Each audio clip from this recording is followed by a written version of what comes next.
தூக்கி நிறுத்துங்க. அதுலதான் இருக்கு. பக்கத்துல வச்சு பேசுங்க. பெற்றெடுத்த தாய்க்கும் தத்தெடுத்த தமிழுக்கும் அவையோர் அனைவருக்கும் என் இனிய வணக்கம். ஓலைச்சுவடியில் வரிகளை மட்டுமின்றி வாழ்வியலையும் படைத்த வித்தகராம் வள்ளுவரின் நூல் தான் திருக்குறள். ஐயா, இன்றைய மாணவர்கள் தான் நாளைய தலைவர்கள்னு சொல்லுவாங்க. அப்படிப்பட்ட தலைவர்களை உருவாக்குறதே ஆசிரியர்கள் தானுங்க ஐயா. இததான் கல்வி எனும் அதிகாரத்துல குறள் எண் 392ல எண்ணென்ப ஏனை எழுத்தென்ப இவ்விரண்டும் கண்ணென்ப ஆறும் உயிர்க்கு எனும் குறள் வழியில எண்ணும் எழுத்தும் இரு கண்களை போலன்னு சொல்லியிருக்காரு வள்ளுவர். ஆனா இன்னைக்கு அலைபேசியை பார்க்கிற மாணவர்களின் கண்களை எண்ணையும் எழுத்தையும் நோக்கி பார்க்க வைக்கிறதே ஆசிரியர்களின் நெற்றிக்கண் தான் சொல்லி வள்ளுவர் கூறியிருக்காரு. ஆசிரியர்கள் இல்ல அப்படின்னா மாண்பு எனும் பெருமித பண்புடைய மாணவர்கள் உருவாகிறது இல்லை. கற்றலையும் கற்பித்தலையும் மையமாக கொண்டதுதான் கல்வி. அந்த கல்வி எவ்வாறு அமைய வேண்டும் என்பதை சொல்வன்மை எனும் அதிகாரத்துல குறள் எண் 650ல இனருள் தூம் நாரா மலரணையர் கற்றது உணர விரித்துரையாதார் எனும் குறள் மூலமா மனம் வீசாத மலர்கள் கொத்து கொத்தா பூத்திருந்தாலும் பயனில்லை. அதே போல தான் கற்றதை கற்பவர் விரும்பும் வண்ணம் எடுத்துரைக்காதவர்கள்னாலும் பயனில்லைன்னு சொல்லியிருக்காரு வள்ளுவர். அதனால கற்றதை தெளிவுபட கற்பிக்க வேண்டும்னு வலியுறுத்தி கூறியிருக்காரு. மாணவர்களே, உங்ககிட்ட ஒரு கேள்வி.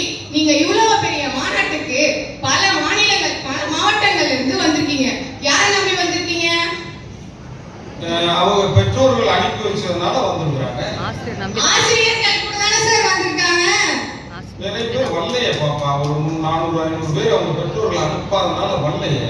ஆனா வந்திருக்க 1100 மாணவர்களும் அவங்களோட ஆசிரியர்கள் நம்பி தான் வந்திருக்காங்க. கைதுக்கலாம் வாங்க. ஆசிரியர்கள் நம்பி தான் வந்திருக்காங்க. அந்த ஆசிரியர்களை நம்பி வந்திருக்கிறத சொல்வன்மை எனும் அதிகாரத்துல குறள் எண் 517ல இதனை இதனால் இவன் முடிக்கும் என்றாய்ந்து அதனை அவன் கண் விடல் என்னும் குறள் மூலமா ஆசிரியர்கள் கிட்ட ஒரு வேலையை ஒப்படைச்சா அவங்களை நம்பி நீங்க எங்க வேணா வரலாம் அப்படின்னு தெளிவா கூறியிருக்காரு வள்ளுவர். ஆசிரியர்கள் என்பவர்கள் தராசு நூல் போல இருக்கணும் அப்படிங்கிறத நடுவுநிலைமை என்னும் அதிகாரத்துல குறள் எண் 118ல சமன் செய்து சீர்தூக்கும் கோல் போல் அமைந்தோர்பால் போடாமை சான்றோர் கனி அப்படின்னு கூறியிருக்காரு. என்ன பொறுத்த வரைக்கும் சான்றோர்கள்னா அது நம்ம ஆசிரியர்கள் தான். ஏன்னா அவங்க இல்லாம நம்மளால இங்க வந்திருக்கவே முடியாது. இதையேதான் கலாம் ஐயாவும் நம்ம கிட்ட சொல்லியிருக்காரு. ஐயா, போக்கு கற்றவர்களுக்கு போலீஸ் வேலை, வாக்கு கற்றவர்களுக்கு வாத்தியார் வேலைன்னு சொல்லுவாங்களே, சரிதானங்க ஐயா? சரிதான். வாக்கு கற்றவர்களுக்கு வாத்தியார் வேலை அப்படிங்கிறத சொல்லியிருக்காரு நம்ம வள்ளுவர். இதனை வந்துட்டு அதே சொல்வன்மை எனும் அதிகாரத்துல குறள் எண்